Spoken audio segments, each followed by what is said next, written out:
What's up, everybody? Jim and Eric here to talk about Star Wars The Force Awakens, and it is now the all-time biggest movie domestically at the North American box office.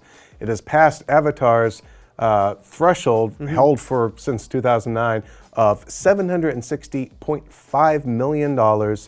Not too shabby. First time a Star Wars movie has been the #1 movie in America since 1982 when E.T. passed it. That's right. The original Star Wars. Yeah. So we've had now, Star Wars is just a juggernaut at the worldwide box office as well, but it is not going to surpass Avatar at the global box office. We're almost positive. Yeah. Avatar's global box office haul stands at $2,788,000,000. Yeah. A lot of money. A lot of freaking money. And Star Wars right now is climbing up, but it's at $1.5 billion and change, a whole lot of change. Yeah. But you could almost double that. It's pretty insane. I mean, yeah, the fact that Star Wars would almost have to double what it made at this point to match Avatar is just a testament to the insanity of how much money Avatar made. That's right. Yeah. So, I guess let's get out right in the front here.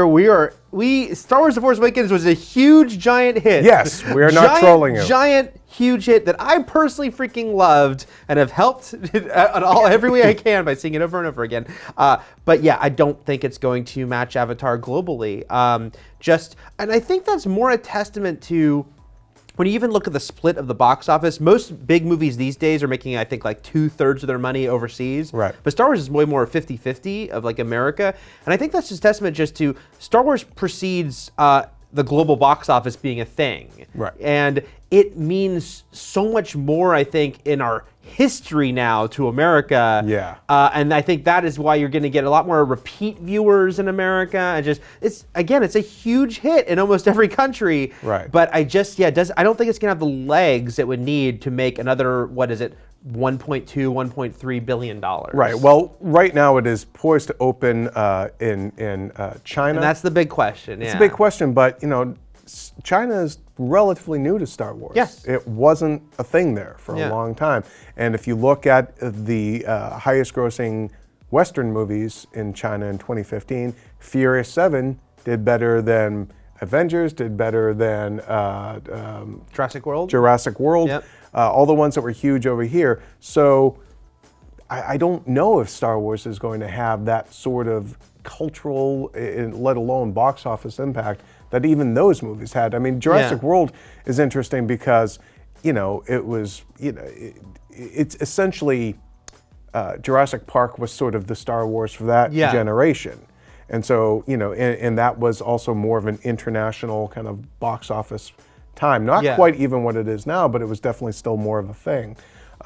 So it'll be interesting to see what kind of traction Star Wars can make and the sort of inroads it can make there, because obviously Disney's going to look at not that they're pumping the brakes on anything Star Wars related, we're not saying that, but it will be interesting to see going forward, like how they push those movies over there. Because China is very new to even being a place that's playing Western movies. Yeah. So they didn't even have the prequels, I don't think, theatrically. So it's like really they're launching Star Wars in China. Yeah. And a lot of people, when I even tweeted that I didn't think Force Awakens would pass Avatar internationally, several people were like, but it hasn't opened in China. I was like, yeah, but I don't think, again, Furious 7 I think is the biggest American hit ever in China, and it made somewhere like 450 million, 500 million.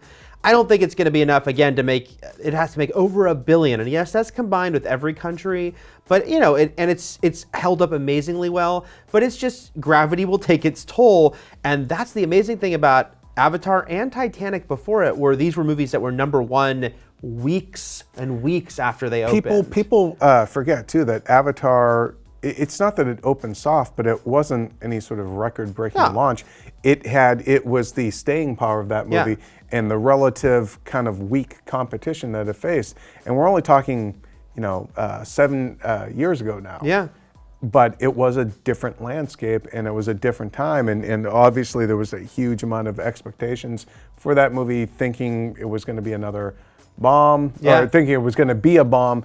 And, of course, that he repeated Titanic's success, both domestically and globally. Yeah. is huge bragging rights. Like that will still be in James Cameron's obit. It'll be right there. And I say that as someone highest grossing filmmaker of all time. Yeah, he's amazing. And I say that as someone who's fairly baffled by Avatar's success. Wasn't a big Avatar fan.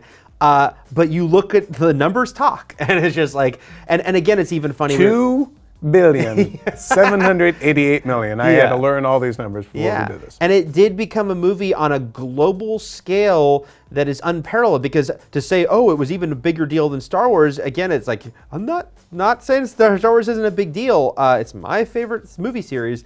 But yeah, there was something about Avatar. It's why it's always, when people always guess that the next biggest hit ever will be a sequel, I'm always wary of that, because it's almost always something like out of nowhere. Not out of nowhere. It's not like Avatar wasn't a big, heavily promoted movie, but something that wasn't building upon something else you know, behind it. Yeah, I mean, even Titanic had more of a 4-quadrant appeal in some ways. But, you know, Star Wars The Force Awakens, again, giant hit.